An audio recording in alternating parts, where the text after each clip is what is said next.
Olá, meu nome é Márcio Teixeira e hoje eu vou estar compartilhando com você nesse vídeo sobre o capítulo 20 do livro de Apocalipse. E eu quero convidar você a fazer os seus comentários nesse vídeo, marcar os seus amigos, enviar o link para os seus amigos, porque é tremendo o que Deus fala para nós nesse capítulo. E se você tiver a chance, visita meu canal, Márcio Teixeira, e se inscreve ali, dá o like aí no vídeo também, e vai ser uma bênção. Esse vídeo vai estar postado em 2 diferentes canais. Primeiro do meu amigo Pipo, que é tão querido, que me deu a honra e o privilégio de estar compartilhando com você, e depois no meu canal. Então, o importante é que você espalhe a palavra de Deus. Eu não sei aonde esse vídeo vai chegar, mas uma coisa eu sei: aonde ele chegar, que Deus abençoe a sua vida com o estudo do que a gente vai fazer agora, ok? Então abre sua Bíblia aí no capítulo 20 do livro de Apocalipse.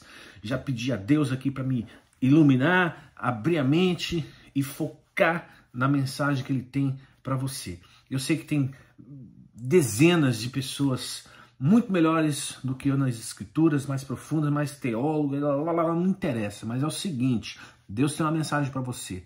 Fica ligado que eu sei que Deus vai falar com você agora. Bem, vamos lá. Esse capítulo 20, ele se divide em 3 grandes pedaços. Primeiro, ele fala sobre a derrota de Satanás e ele é lançado no abismo. Aí tem o reino milenar, que é o milênio de Cristo. Depois, Satanás é solto, tem uma nova guerra, ele é lançado novamente no lago de fogo, enxofre, e aí vem o trono de Deus, o juízo final. Então, esse capítulo ele é muito denso, ele é cheio de detalhes e que a gente precisa devagarzinho ir saboreando, aprendendo, para que Deus descortine, né, o nosso conhecimento para as verdades que estão por trás desse trecho. E eu gostaria de mostrar uma tecnologia fantástica aqui que eu fiz para esse capítulo. Está aqui no meu papel, que é o seguinte: aqui está João em Patmos e aqui está a linha do tempo, cronologia. A gente sabe que João, muitas vezes, ele está olhando para o mundo espiritual e está olhando para o mundo natural. Na visão que ele recebeu de Deus, ele vê no futuro, né? Tanto o mundo espiritual quanto o mundo natural. Nesse momento aqui, do capítulo 20, ele vê os dois. Ele vê o mundo espiritual e ele vê o mundo natural. E as visões que ele tem são aterrorizantes. O final do capítulo 19 acontece na famosa batalha de Armagedon, que está bem aqui. Nessa batalha, Satanás ele é preso. Aliás, a besta e o falso profeta é preso. E o capítulo 20 começa com a prisão dos chefes, né? O chefe de estado das trevas é preso. E vamos começar então, para que você acompanhe comigo. Então vi descer do céu um anjo que tinha a chave do abismo e uma grande cadeia na mão. Ele prendeu o dragão, a antiga serpente, que é o diabo e Satanás, e o amarrou por 1000 anos. Lançou-o no abismo e ali o encerrou.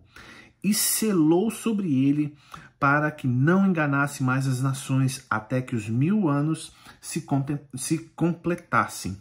Depois disso é necessário que seja solto por um pouco mais de tempo. Bem, o que me chamou a atenção quando eu estava lendo essa passagem aqui foram 2 coisas importantes. Primeiro é o destino do cidadão, ok?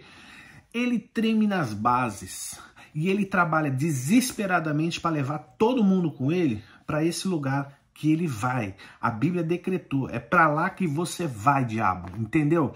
Então toda vez que ele vier circular a tua vida, lembra para onde ele vai, entendeu? É simples. Você está me atormentando aqui, deixa eu te lembrar, você vai passar eternamente nesse local. Só que nesse período da Bíblia aqui, ele vai ficar só por 1000 anos. Vai lá para uma colônia de férias por 1000 anos. E o que eu achei interessante, a segunda coisa que eu acho interessante é a palavra abismo. E toda vez que Deus coloca uma palavrinha perto da outra, a repetição de uma palavra diferente em versículos próximos, ou no mesmo versículo, ou no mesmo capítulo, tem um mistério por trás. E tem algo que Deus quer falar muito além daquilo que está sendo realmente dito aqui.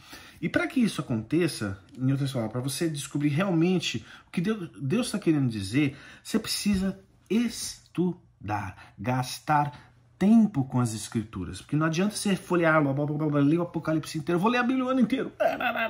Mas, cara, passou um monte de coisa, você não gastou tempo com as Escrituras. E quando eu estava lendo, estudando, preparando esse vídeo para você, Deus me fez parar nessa palavra, abismo. E o que é interessante desse trecho é o seguinte, são 6 versículos. E são 6 versículos onde a metade diz respeito à condenação e à prisão de Satanás. E a outra metade é sobre o reino milenar. Então Deus está tentando dizer o seguinte, olha, isso é muito importante que você aprenda e que você leia. Tanto quanto é importante o reino milenar de Cristo. E a gente, às vezes, não quer saber do inferno, a gente quer saber só das coisas de Deus. Glória a Deus! Mas você tem que entender o que é o abismo. E quando eu fui ler, eu fiquei... deu um frio na espinha. Mas vamos lá. Seguinte, a palavra abismo, ela aparece 36 vezes no Antigo Testamento, em hebraico, e aparece 9 vezes no grego, no Novo Testamento. E é interessante que, às vezes, principalmente no Antigo Testamento, quando ela aparece, ela denota vida, ela denota uma fonte de coisas boas. Por exemplo, na criação, no 2º versículo da Bíblia, aparece a palavra abismo, né? E na língua portuguesa, essa palavra abismo, ela aparece com mais frequência. Em outras palavras, se você fizer uma pesquisa num software em português, você vai ver que ela aparece mais vezes do que, por exemplo, no inglês. Só que eu pesquisei a raiz hebraica e grego, tá? Para justamente entender a diferença de um para o outro. E tem, sim, situações onde existe o juízo e a palavra abismo é utilizada. Por exemplo, na travessia do Mar Vermelho, quando o exército de Faraó, né, vai atravessar o mar, fala que eles foi coberto sobre as águas e eles morreram num abismo, né? Só que quando você vai para o Novo Testamento, o termo abussos, que é o termo grego, né?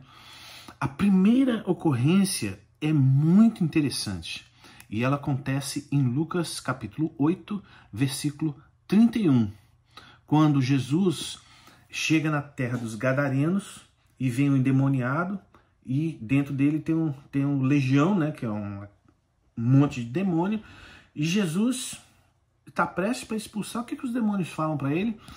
Por favor, não me manda para o abismo, não nos manda para aquele lugar. E eu sempre pensei, pô, mas peraí, eles vivem no inferno, vieram... caíram do céu, foram para o inferno, vivem nas trevas, é o lugar deles. E por que será que eles não queriam nem ir para o abismo? Não é interessante você parar para pensar nesse pequeno detalhe das Escrituras? Se é tão ruim que até os demônios não querem ir. E eu fui encontrar essa resposta em Isaías 24, de 21 a 23. Eu vou ler para você. E será que naquele dia o Senhor visitará os exércitos do alto na altura e os reis da terra sobre a terra? Tá vendo? Mundo espiritual e mundo natural. Olha o que o 22 fala. E serão quem? Os exércitos do alto e os reis da terra. Os dois. Ele está falando de espíritos e está falando de seres humanos.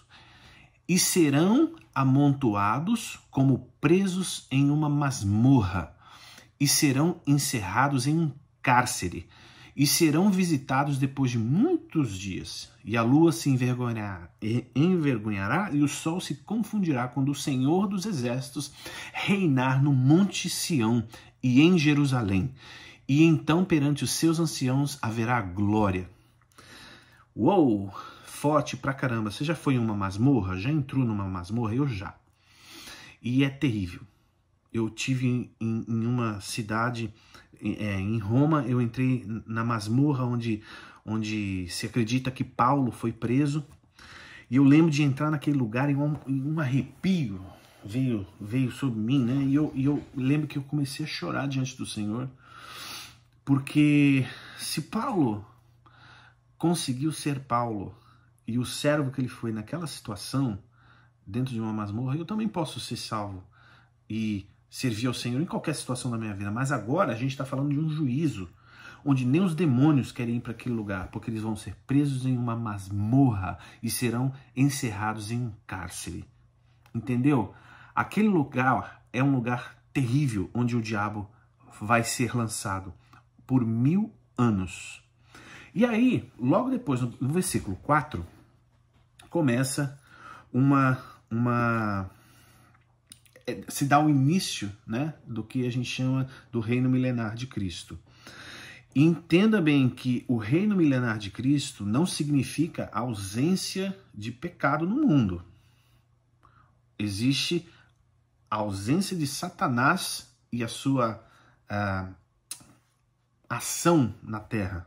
Isso, são duas coisas diferentes. Mas olha aqui como é que a Bíblia fala sobre esse período.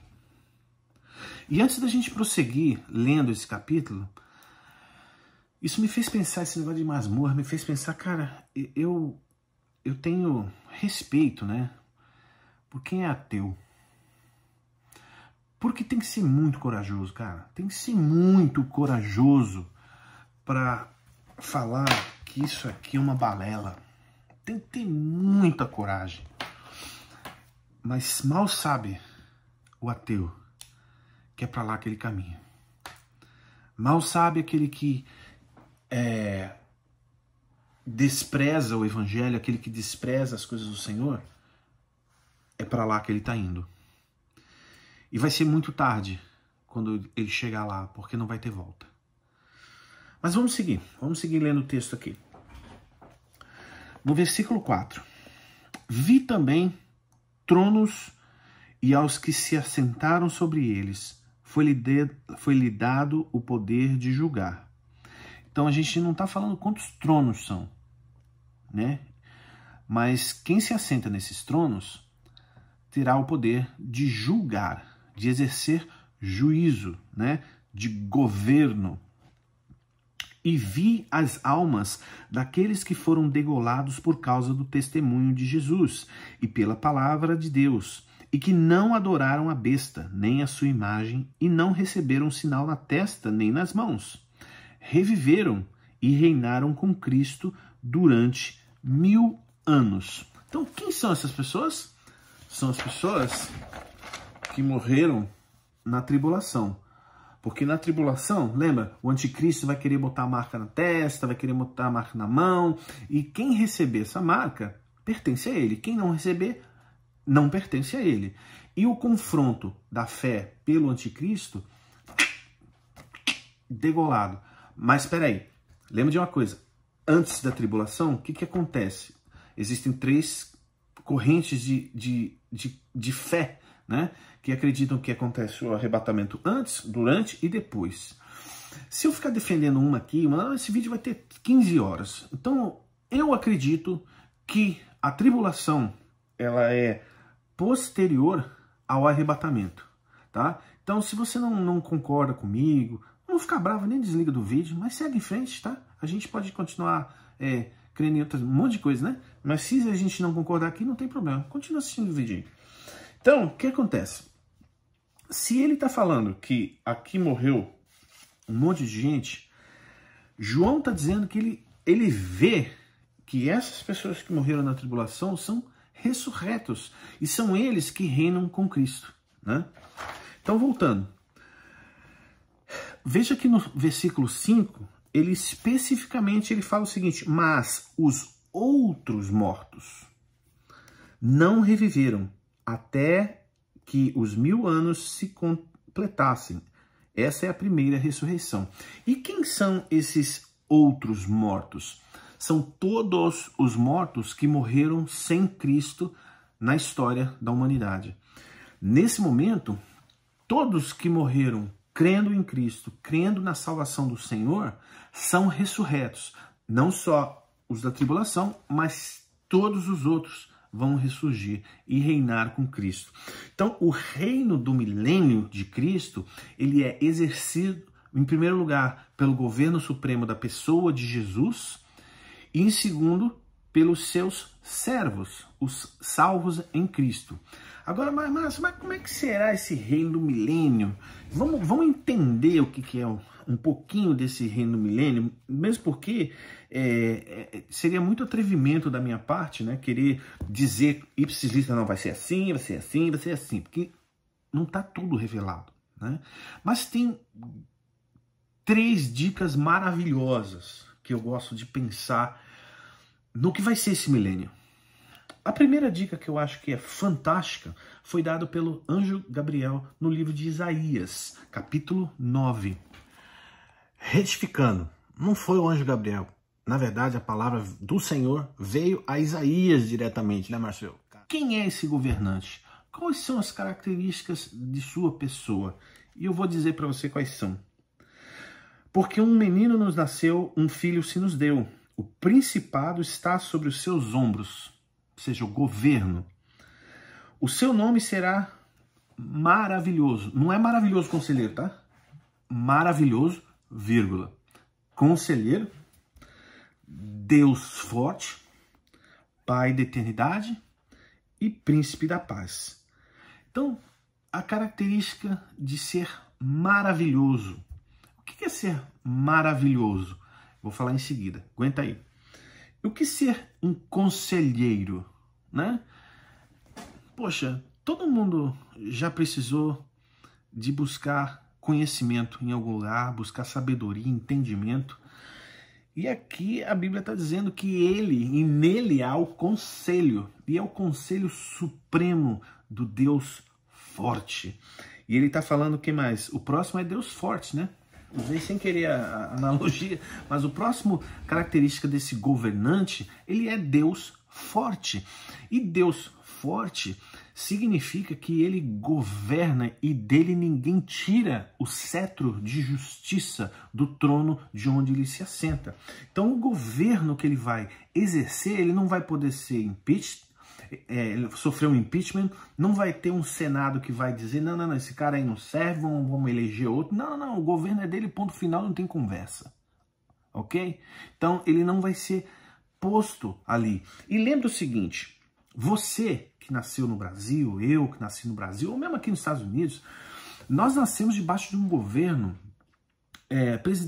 presidencialista, né? Onde você vota o cidadão ali para estar exercendo o governo e você tira o cara de lá com o teu voto, certo? Não vamos falar de corrupção, mas quando você está exercendo seu direito de voto, você está querendo dizer quem é que governa. No reino de Deus não é assim. No reino de Deus, quem governa é ele, ponto final. Ali, daquele trono, ninguém tira ele, cara. Ponto final, ok? Vamos lá. Pai da eternidade. Nossa, como eu gosto desse nome. Pai da eternidade. Então, pra gente que é salvo, pra gente que é nascido de novo, né? Como é que será se relacionar eternamente com uma pessoa de Cristo como um pai? Como um pai que te ama, como um pai que te abraça, como um pai que te recebe, como um pai que não faz te esperar na sala de estar, como um pai que não está preso em si mesmo, nos seus devaneios pessoais e não vai aqui recado para ninguém, pelo amor de Deus, mas pensa num relacionamento de um filho com um pai. Esse vai ser o seu governante naqueles dias. E o último, Príncipe da Paz. Desculpa. E aqui eu quero fazer uma pequena pausa antes de eu ir para o próximo capítulo que eu tenho que ler sobre o reino milenar. Cara, Príncipe da Paz. Se é um príncipe, ele tem um governo, ele tem uma autoridade monárquica exercendo o seu controle e a sua autoridade. E ele é o príncipe da paz. Em outras palavras, nele emana paz. A Bíblia diz que Deus é amor, mas agora ele está dizendo que o Filho, né, que nos é dado aqui, ele é um príncipe da paz, ele governa em paz, em amor. Essa é a primeira grande dica do que será esse milênio, que dá o perfil do governante principal. Agora, a segunda dica principal que eu consigo pensar aqui é o seguinte: pensa no ministério de Jesus, nos 3 anos que Jesus, 3 anos e meio, né, que Jesus esteve exercendo o seu ministério. O que fazia Jesus? Jesus curava. Jesus ressuscitava os mortos. Jesus transformava água em vinho, que ele executava os milagres, né, que a gente conhece tanto. Agora, pensa especificamente em Mateus capítulo 5, 6 e 7, que a gente tem um sermão no monte. Cara, seguinte, pensa no seguinte. Olha que legal, cara. Onde ele foi morar? Ele morava numa cidade chamada Cafarnaum, que fica ali na beiradinha do lago da Galileia, no norte, né? E esse trecho de Mateus, ele está pregando no Monte das Bem-aventuranças. Agora pensa o seguinte: se você fosse um morador da Galileia no primeiro século, né, a Galileia era um lugar de gente humilde, era um lugar de gente classe média, baixa e gente pobre. Foi um lugar que foi dizimado quando os assírios entraram para destruir Israel. Então é um lugar desprezado, né? Lembra que em um trecho dos evangelhos, os religiosos falavam: vem alguma coisa boa da Galileia, ou seja, os caras não gostavam daquele lugar de jeito nenhum, né? E, cara, Jesus escolheu lá. Jesus escolheu sair de Nazaré, que era a sua cidade natal, que era a sua cidade de residência, e foi morar em Cafarnaum. E eu conheci uma vez um rabino que ele pregou uma mensagem que eu fiquei assim, que eu não conseguia parar de chorar, de tão linda que foi. E ele pregou sobre a cidade de Cafarnaum.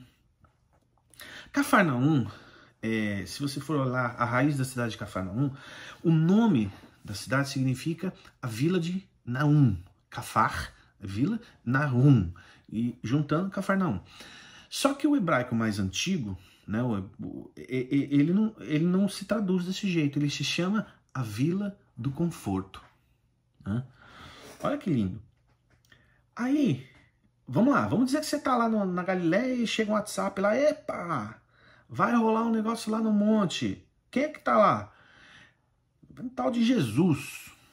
Bom, eu tive o privilégio e a alegria de conhecer esse local na Galileia. É um lugar maravilhoso, que você tem uma vista panorâmica, né? E fica assim a 1 quilômetro de distância de Cafarnaum, bem pertinho, você pode ir a pé. E quando eu cheguei lá, se você for ver na Bíblia, né, ali está dizendo Monte das Bem-aventuranças, né? Só que esse não é o nome do monte. Bem-aventuranças, não existe esse nome lá em Israel. O que a Bíblia está querendo dizer é uma referência para eu e para você de que naquele monte foi onde Jesus pregou o monte das bem-aventuranças. Desculpa, ele pregou o sermão das bem-aventuranças, né? Mas não é o nome do monte. Sabe qual é o nome do monte? O Monte da Alegria. Esse é o nome hebraico do lugar. Não sei falar hebraico. Só o meu amigo Lamartine, que é mestre nisso, ele sabe dizer o nome hebraico certinho daquele monte lá. Mas o certo, quando eu estive lá é que eu aprendi. Então a pessoa me falou: não, esse monte aqui não tem esse nome. O nome desse monte é Monte da Alegria. Aí, cara, aí eu pirei, porque é o seguinte: se você morasse na Galileia naquela época e recebesse o WhatsApp falando que Jesus ia pegar lá, o que chegaria para você na verdade? Cara, é o seguinte: o príncipe da paz, que reside na Vila do Conforto, vai pregar no Monte da Alegria. E se você fosse um cara que estava tremendamente sob pressão, sobre o sistema de Roma, sobre a opressão de ter que pagar altíssimos impostos em Jerusalém, você iria nessa pregação? Eu iria, com certeza. É por isso que a Bíblia fala que multidões estiveram lá. Por isso que a Bíblia fala que ele teve que pregar num monte, porque era tanta gente, tanta gente, tanta gente. Agora, com esse pensamento em mente, vai para o milênio. Vai para o milênio. Imagina Jesus governando sobre a terra, o governo da terra. E o governo da terra no milênio não significa ausência de não cristão. Por isso que eu estou falando para você pensar no ministério de Jesus. Ele estava debaixo de um sistema corrompido, que era Roma, pecador, de um sistema opresso. E da mesma forma, no milênio, a humanidade também estava debaixo desse sistema que foi extinto, porque o imperador do sistema foi preso. Só que tinha uma galera que não era cristã. Tem uma galera aqui nesse milênio aqui que não é salvo, entendeu? Mas que vai estar lá. Assim como no ministério de Jesus. Então o que você acha que Jesus vai fazer naquela época? Além de governar, além de disseminar o bem, além de transformar, ele vai estar pregando, cara. Ele vai estar falando dele mesmo. Vai estar falando do Pai. Vai estar falando da salvação eterna. Porque vai ter gente que ainda vai ter que ouvir. Vai ter... mas vai se converter? A Bíblia não fala. Porque logo em seguida vem o juízo. Né? Mas a Bíblia fala que vai ter um governo. Agora, olha que incrível, que é a terceira dica que eu dou sobre esse período, que está em Isaías 35.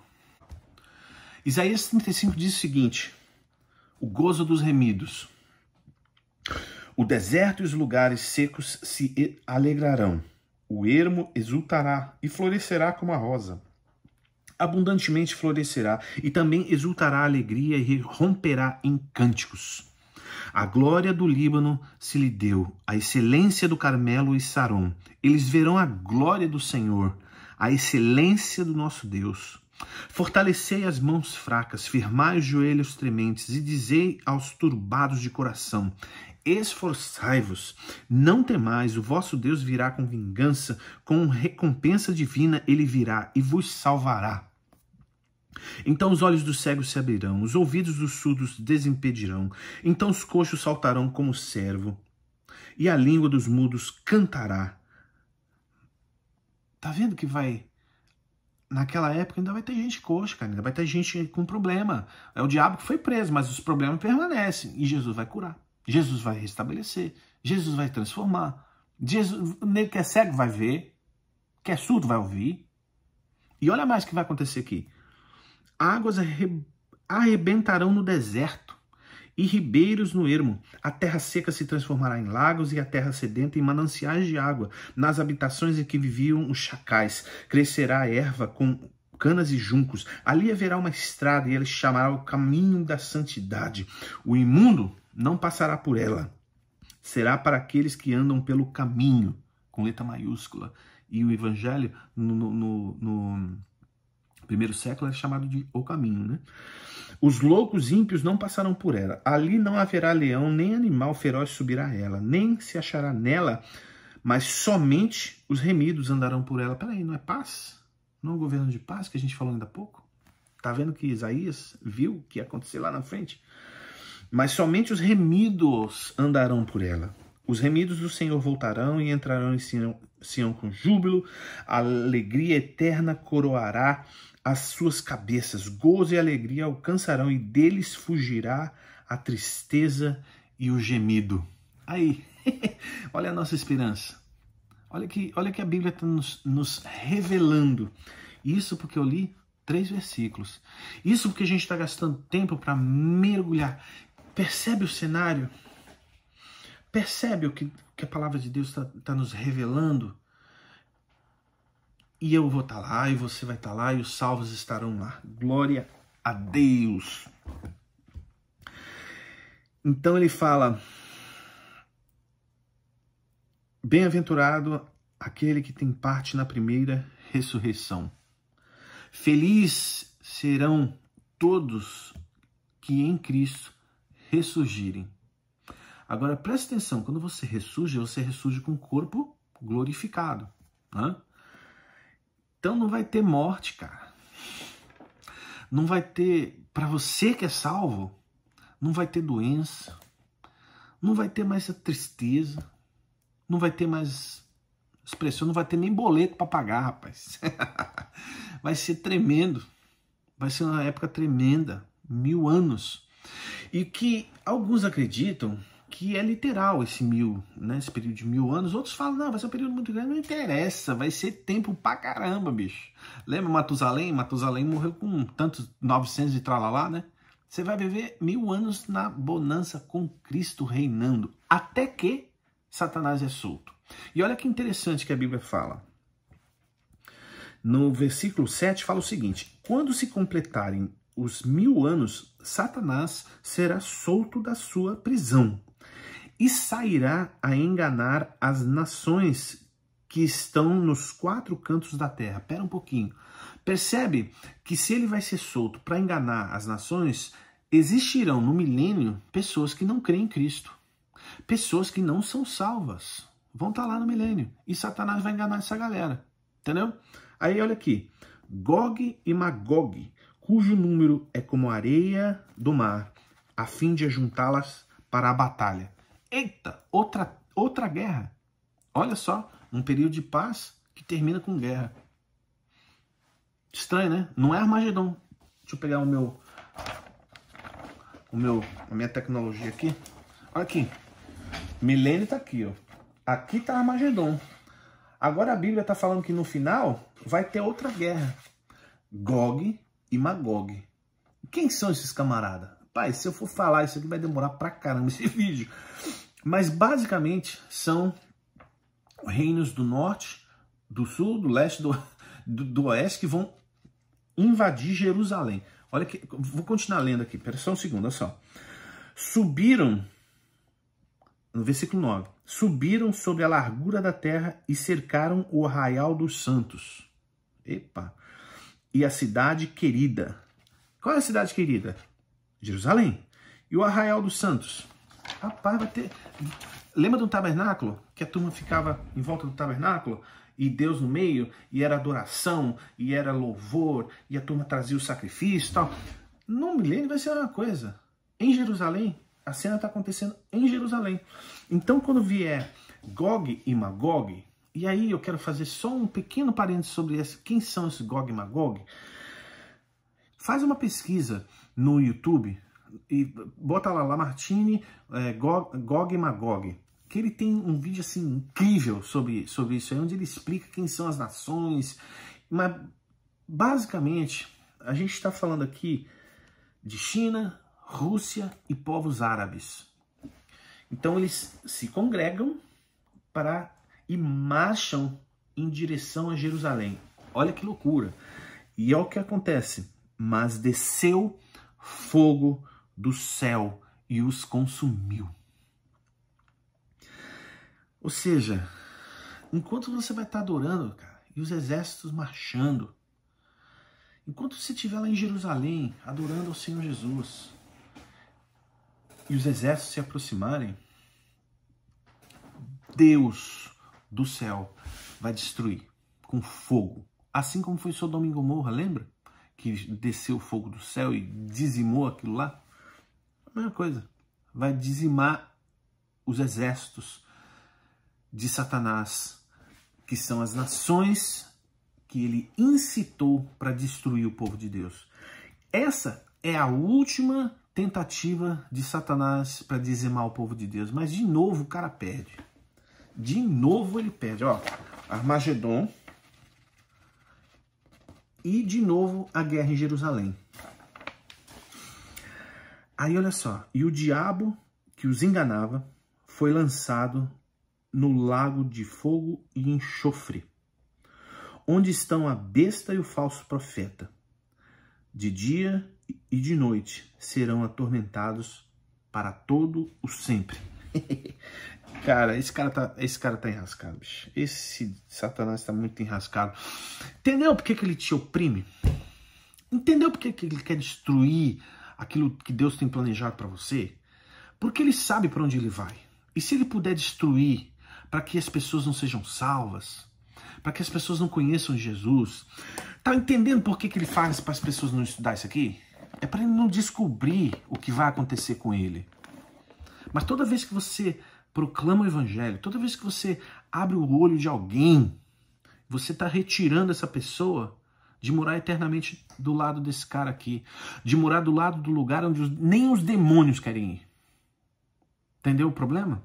Ele que está com problema, não você nem eu, é ele que está com problema.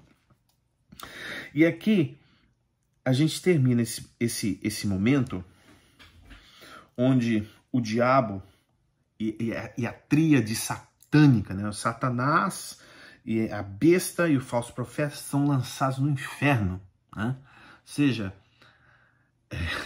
o governo das trevas está lançado no inferno. Acontece então o juízo final, o trono branco de Deus. É o juízo onde a coisa vai pegar fogo. Aí a coisa entorta. Porque agora a gente está falando da apresentação da humanidade perante Deus. Vamos ler.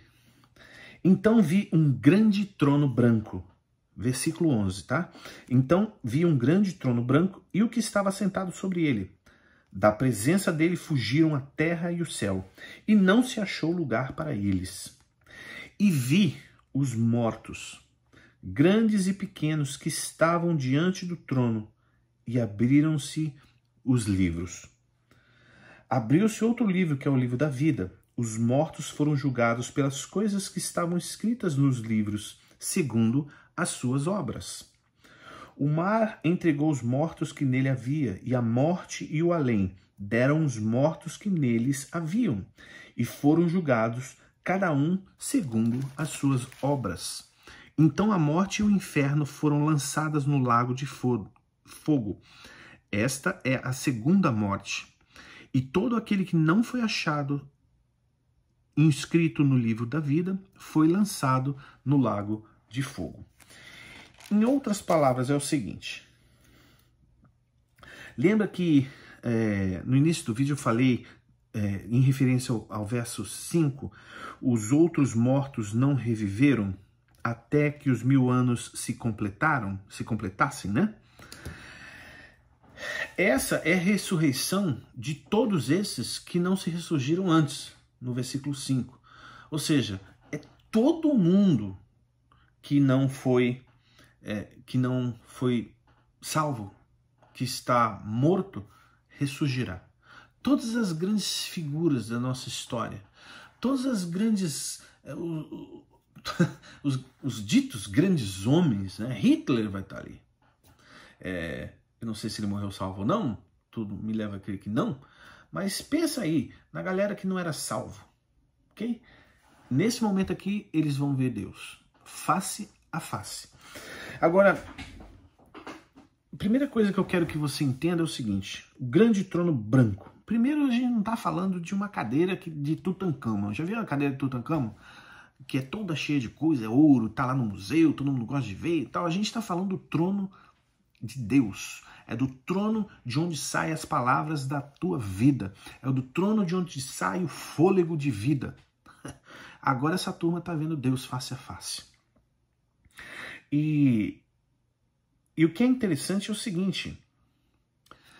Deus não vai julgar.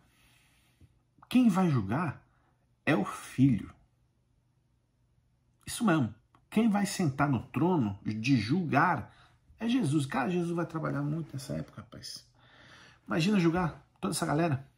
Deixa eu te mostrar na Bíblia por quê. E onde que está isso. João capítulo 5, começando no versículo 19, olha isso. Jesus respondeu-lhes, em verdade vos digo. Lembra que eu te falei das duas palavras quando está perto, uma da outra? Lembra que ele se repete que é sério pra caramba que está sendo falado aqui? Então Jesus está atestando que isso é sério pra caramba, que ele está prestes a dizer, né? E ele continua. Em verdade vos digo que o Filho por si mesmo não pode fazer coisa alguma. Ele só pode fazer o que o Pai... Ele só pode fazer o que vê o Pai fazendo. Porque tudo que o Pai faz, o Filho faz igualmente. Porque o Pai ama o Filho e lhe mostra tudo o que faz. E lhe mostrará maiores obras do que estas, para que vos maravilheis. Pois assim como o Pai ressuscita e vivifica os mortos, assim também o Filho vivifica aqueles a quem quer. O Pai a ninguém julga, mas deu ao Filho todo o juízo. Entendeu? Quem vai julgar é Jesus, não é Deus Pai. Na Trindade divina, Deus Pai, Filho e Espírito Santo, quem vai julgar é Deus Filho, né? E ele continua: o Filho todo deu ao Filho todo juízo, para que todos honrem o Filho como honraram o Pai.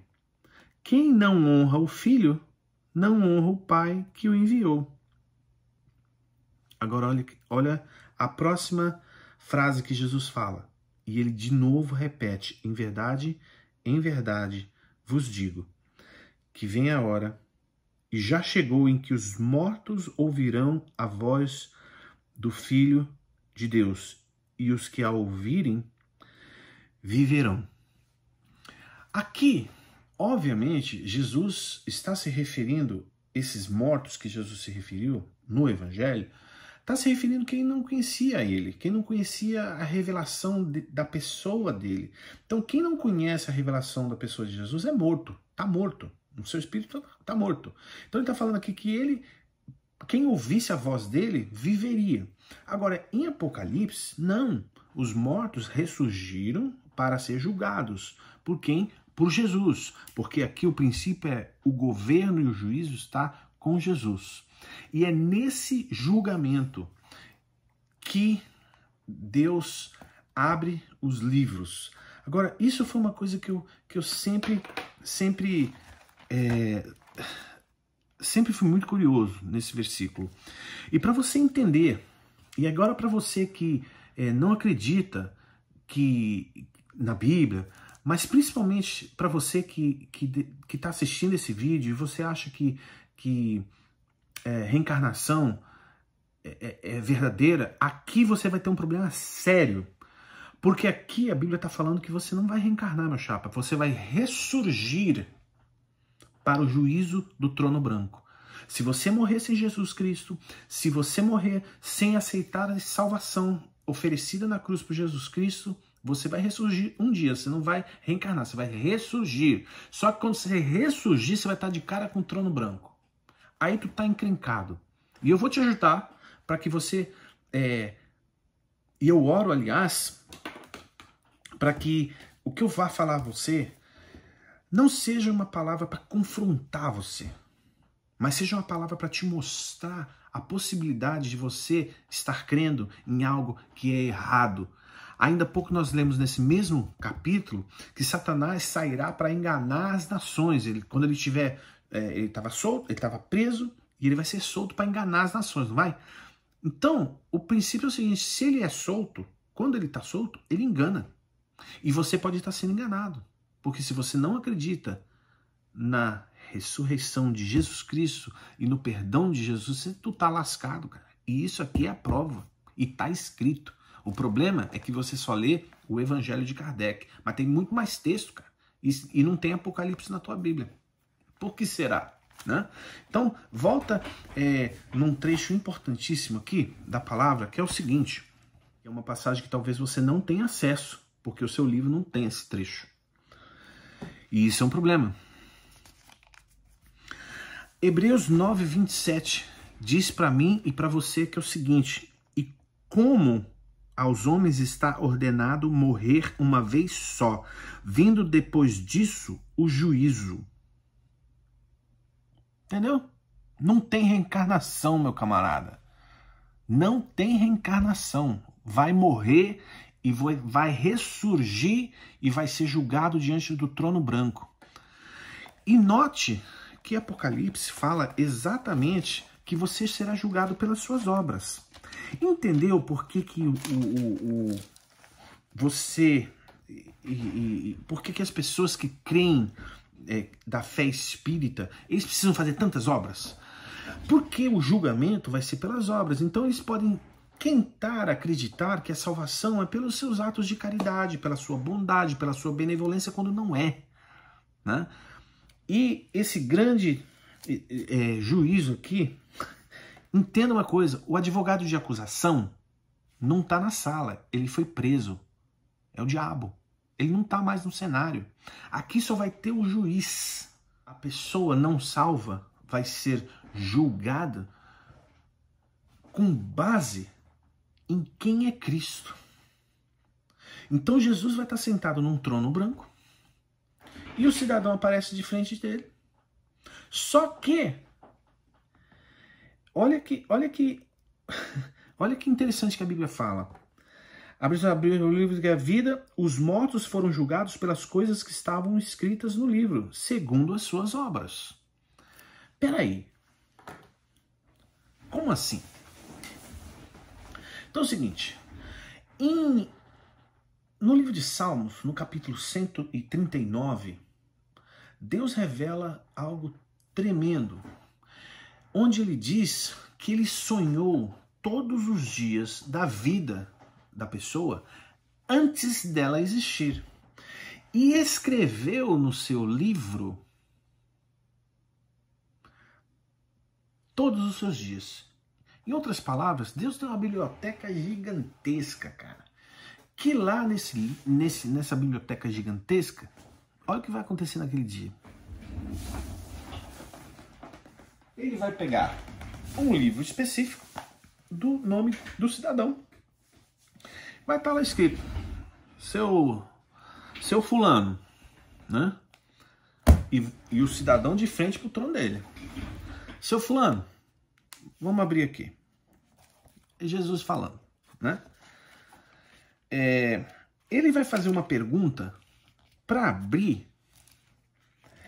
Eu acho, aqui é o Márcio, tá? Isso aqui não tá na escritura. Eu imagino que isso acontecer, que vai acontecer. Eu imagino que ele vai fazer uma pergunta. Ele vai fazer uma pergunta. Muito embora fala que aqui vai julgar segundo as suas obras, no plural, né? Ou seja, tudo que você fez, tudo que o cidadão fez. Estou falando você, mas entenda que eu imagino que quem está assistindo esse vídeo seja um salvo em Cristo, está estudando a palavra para aprender, né? Mas imagina que Jesus está julgando o ser humano, né? E está lá o ser humano e Jesus, só eles dois. E a multidão, né? E Jesus fala, muito bem. E ele recorda de uma pergunta que foi feita sobre ele, né? Por um governador chamado Pilatos. Pilatos, no julgamento de Jesus, perguntou para a multidão: o que farei do Cristo? O que a multidão respondeu? Crucifica-o, crucifica-o. Então, eu acho que Jesus vai devolver a pergunta. O que fizeste com o Cristo? Né? E talvez nesse momento, essa pessoa vai passar um filme na história da vida dele. Ali, pá, na hora. E muito certamente vai chegar num momento onde ele vai lembrar que ele ouviu falar do amor de Deus através da pessoa de Jesus Cristo que está na frente dele. E ele disse não. Por que eu sei disso? Porque a Bíblia diz que o evangelho do reino seria pregado por toda a terra antes que ele viesse. Então essa pessoa que vai estar lá, ela vai certamente receber, ela certamente vai se lembrar desse momento. E Jesus, se a pessoa fizer, não estou lembrado, né? Eu sempre fui bom, tal, que não sei o que, deixa eu te ajudar. Aí ele vai abrir o livro e vai achar na página, olha, no dia tal, na hora tal, você estava na situação assim, assim, assim. Nesse momento, falaram de mim para você e você disse não. Porque no teu coração foi isso que foi dito. É Jesus julgando, cara. Ele conhece o coração do cara. E não vai ter direito à resposta. Porque as obras acompanham ele. Porque o que ele fez com a vida acompanha ele. E o que é interessante, eu lembro de assistir uma mensagem tão linda do pastor Rodrigo Silva. Como eu admiro esse homem. E ele falou um negócio que eu guardei para sempre. Ele contou a história de um prisioneiro que estava numa cadeia, que ele, aqui nos Estados Unidos, né? É uma parábola, vou contar uma parábola que ele contou. Então é como se existia um prisioneiro que estava numa cadeia e ele ia ser enviado para a morte, né? Ele ia ser condenado à morte. E aqui nos Estados Unidos existe o perdão do governo concedido aos prisioneiros. E o governador recebeu o pedido de clemência desse preso. Leu e sentiu no coração, quer saber, eu vou perdoar esse cara. Só que antes de perdoar, eu quero conhecer o cara. E aí ele se vestiu como se fosse um pastor, botou a Bíblia no braço e botou dentro da Bíblia a carta de perdão. E foi lá para a cadeia se encontrar com esse cidadão. Chegou lá na cadeia, quando o guarda falou, ó, tem aqui um pastor que quer conversar com você, o cara começou a gritar, espernear, xingar. Não, mas recebe ele, tal, que ele quer conversar com você. E ele xingando, e querendo bater, possesso quase, ele não quis saber de conversa. Bom, o governador, que estava fantasiado de pastor, virou as costas e foi embora. E o carcereiro voltou e falou, rapaz, mas tu é muito burro. Como é que tu pode ser tão burro, cara? Quem estava aqui era o governador. E ele estava com a carta de perdão que você pediu. Aquela carta era para você sair livre e viver. E aquele prisioneiro, muito terrivelmente arrependido, ele entendeu que era tarde demais para o perdão dele. E antes da injeção letal, antes dele ser morto pelo Estado, ele pediu a palavra ao carcereiro e falou o seguinte, olha, eu gostaria de trazer uma palavra para os jovens, ou para todos que forem me ouvir. Eu não estou sendo morto pelo que eu fiz. Eu estou sendo morto pelo perdão que eu neguei. Então, voltando para Apocalipse, diante do trono na hora do juízo. As pessoas serão julgadas e o grau de juízo sobre eles serão baseadas nas obras que as pessoas realizaram, mesmo não sendo crentes. E elas estão diante do trono branco, do juízo, elas estão diante de um juiz justamente porque elas negaram o perdão. E nesse dia vai acontecer o que a gente lê no livro de Isaías, capítulo 45, quando Deus fala através do profeta. E ele diz o seguinte: olhai para mim e sede salvos, vós todos os confins da terra, pois eu sou Deus e não há outro. Por mim mesmo jurei, e a minha boca proferiu com toda integridade uma palavra que não tornará atrás. Entendeu? É Deus falando. O que eu estou falando aqui vai acontecer. Ponto final. E o que ele fala é o seguinte, olha, diante de mim se dobrará todo joelho, e por mim jurará toda língua. De mim se dirá somente o Senhor a retidão e força. E todos os que se enraiveceram contra ele virão a ele e serão envergonhados. Mas no Senhor toda a descendência de Israel será justificada e nele se gloriará. Em outras palavras, naquele momento, o condenado que negou a Cristo em vida, que tem o seu livro aberto diante de Jesus Cristo, eu acredito no que eu vou te falar. Isso não está escrito, mas eu acredito muito no que eu vou te falar. Eu acredito que Jesus vai ter os olhos cheios de lágrimas, porque ele amou tanto aquela pessoa. Ele derramou um amor tão profundo por aquele ser humano que disse não. E eu creio que com a voz embargada, ele vai dizer: aparta-se de mim para o fogo eterno. Por que eu te falo isso? Porque ele fala o seguinte: e todo aquele que não foi achado no escrito do livro da vida foi lançado no lago de fogo. Então, diante do juiz terão dois livros. Terá o livro da vida da pessoa e o livro da vida.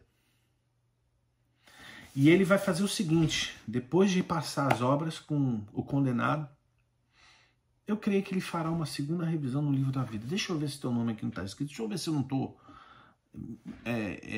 enganado aqui. Deixa eu ver se está no livro da vida. E vai correr. Qual é o teu nome mesmo? Fulano de tal. Aí ele vai lá, a letra F. Fá, fe, fo, fi, tu, fulano, fulim, fulá, fulã. Não tem fulano, não. Aí vai fechar o livro da vida. E vai falar, ajoelha e confesse quem eu sou. E esse cara vai ter que se ajoelhar, vai confessar que ele é o Senhor.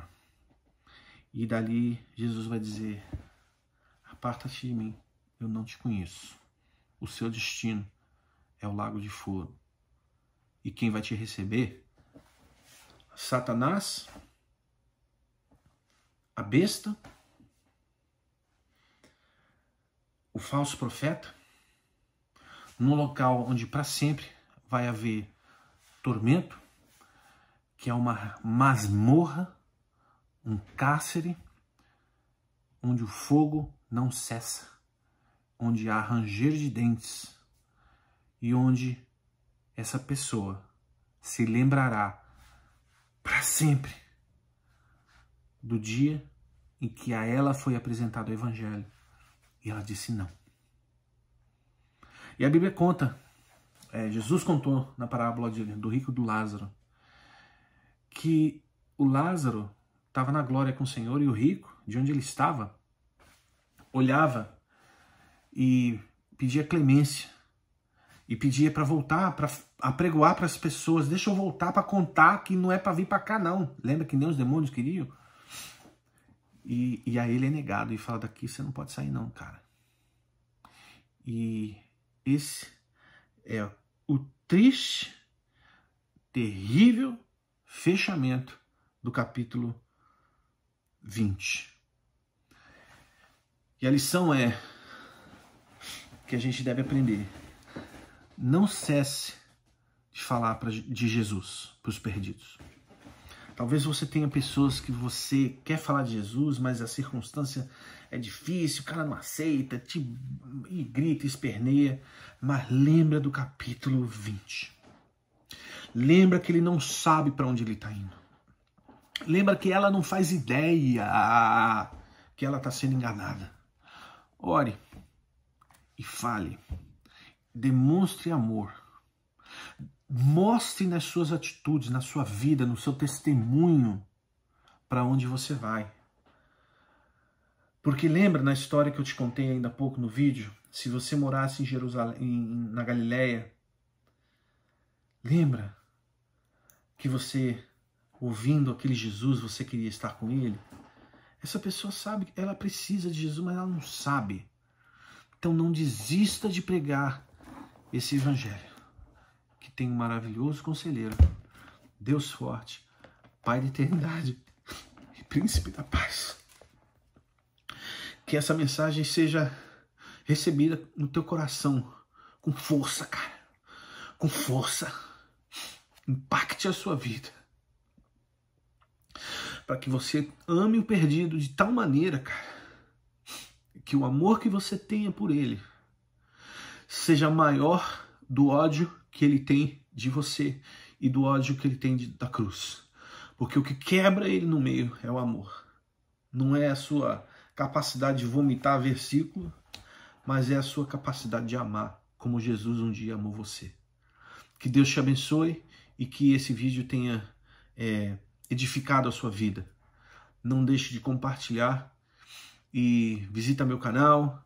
Lá eu tenho um trabalho que eu fiz um musical só sobre a volta de Jesus, chamado Ele Voltará, está em todas as plataformas digitais. E eu quero que você seja abençoado também com essas canções que eu escrevi, tá bom? Deus abençoe e até o próximo vídeo.